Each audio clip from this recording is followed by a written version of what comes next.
ನಾವು ಮನೆ ಕಟ್ಟುವಾಗ ಕ್ಯೂರಿಂಗ್ ಯಾಕೆ ಅಷ್ಟು ಇಂಪಾರ್ಟೆಂಟ್ ಆಗುತ್ತೆ ಬನ್ನಿ ಈ ವಿಡಿಯೋಲಿ ನಾವು ಡೀಟೇಲ್ ಆಗಿ ನೋಡೋಣ.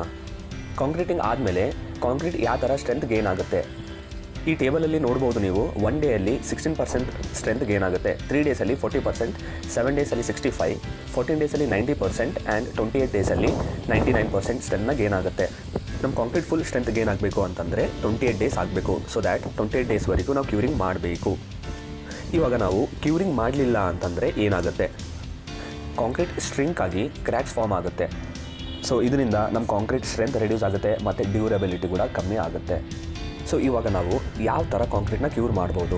ಜನರಲಿ 4 to 5 ಮೆಥಡ್ಸ್ ಇದ್ದಾವೆ ನಾವು ಕಾಂಕ್ರೀಟ್ ಕ್ಯೂರ್ ಮಾಡೋದು. ಅದರಲ್ಲಿ ನಾವು ಜನರಲಾಗಿ ಯೂಸ್ ಮಾಡೋದು spraying method, gunny bag method, ponding method. So ಇದರಲ್ಲಿ ನಾವು ಸ್ಲ್ಯಾಬ್ಗೆ ಕ್ಯೂರ್ ಮಾಡಬೇಕು ಅಂತಂದರೆ ಪೌಂಡಿಂಗ್ ಮೆಥಡಿಂದ ಕ್ಯೂರ್ ಮಾಡಬೇಕು.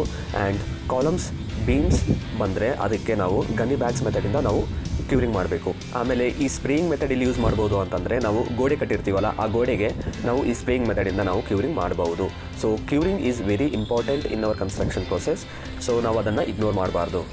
ಇದೇ ಥರ ನಾನು ಕನ್ಸ್ಟ್ರಕ್ಷನ್ ರಿಲೇಟೆಡ್ ವೀಡಿಯೋಸ್ ತರ್ತಾ ಇರ್ತೀನಿ. ಸೊ ಪ್ಲೀಸ್ ಸಪೋರ್ಟ್ ಮಾಡಿ, ಸಬ್ಸ್ಕ್ರೈಬ್ ಮಾಡಿ.